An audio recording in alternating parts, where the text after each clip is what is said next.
Hello friends, Harshvardhan काल के 10 question आज हम लोग करेंगे। ये ऑब्जेक्टिव टाइप के क्वेश्चन रहेंगे जिनमें 4 ऑप्शंस रहते हैं और उनमें से जो राइट है मैंने उसे लिखा हुआ है। तो ये परीक्षा आधारित प्रश्न है, यूजीसी नेट इसमें सहायक होगा। तो चलिए फ्रेंड्स, हम लोग क्वेश्चंस देखते हैं। परीक्षा आधारित प्रश्न। पहला क्वेश्चन है, निम्न में से पुष्यभूति वंश के शासक हर्षवर्धन का कालखंड क्या था। मतलब कि हर्षवर्धन ने कितने समय से कितने तक शासन किया। तो 606 से 647 ईस्वी तक। दूसरा क्वेश्चन है, हर्षवर्धन ने दिग्विजय की नीति अपनाते हुए किसे पराजित कर अपनी अधीनता स्वीकार करने के लिए बाध्य कर दिया। इसमें पूछा जा रहा है कि हर्षवर्धन ने दिग्विजय की नीति, मतलब पहले हम लोग देखे हैं कि बाबर तुलुगामा युद्ध प्रणाली अपनाता है, तो यहाँ पे हर्षवर्धन दिग्विजय की नीति मतलब वही एक नियम, लड़ाई का नियम अपनाते हुए किसे अपने अधीनस्थ, मतलब कि अपने सामने किसे झुकने को के लिए बाध्य कर देता है, तो वो है देवगुप्त। तीसरा क्वेश्चन है, हर्षवर्धन ने अपनी पुत्री का विवाह वल्लभी के किस शासक से किया। यहाँ पे पूछा जा रहा है हर्षवर्धन उसकी बेटी का विवाह वल्लभी के किस शासक के साथ हुआ था, तो वो थे ध्रुवसेन द्वितीय।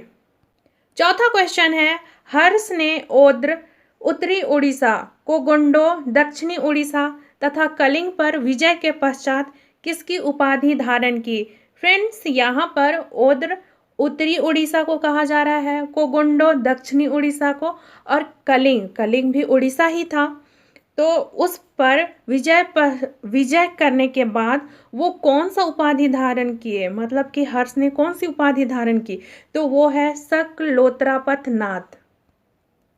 किस देश से मैत्री संबंध स्थापित करने के लिए हर्षवर्धन ने अपना राजदूत भेजा, तो वो है चीन।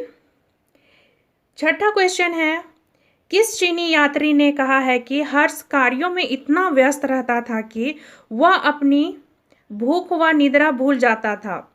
यहाँ पर पूछा जा रहा है ऐसा कौन सा चीनी यात्री था जो ये बता रहा है कि हर्ष अपने काम में इतना व्यस्त रहता है कि वो कब खाना है कब सोना है ये सारी चीज़ें भूल जाता है। तो ऐसा किसने कहा, ऐसे कौन से लेखक थे, चीनी लेखक, जिसने इस तरह की बातें हर्षवर्धन के विषय में बताई, वो है हेन स्वांग। हर्ष के शासनकाल में सेना के प्रधान को क्या कहा जाता था। मतलब कि हर्ष जब शासन कर रहा था तो उस समय जब सेना के प्रधान थे या मुखिया कहे, तो उस समय उसे क्या कहा जाता था, सेना के मुखिया को क्या कहा जाता था, तो वो है सिंहनाद। आठवां क्वेश्चन है, हेन स्वांग हर्ष की सेना को चतुरंगिनी कहता है, परंतु मधुबन व बांसखेड़ा अभिलेख में किस सैनिक संगठन या गतिविधियों का उल्लेख किया गया है। यहाँ पे पूछा जा रहा है हेन स्वांग हर्षवर्धन की सेना को चतुरंगिनी कहता है, लेकिन और भी जानने के स्रोत हैं, लेख अभिलेख, वो है मधुबन और बांसखेड़ा।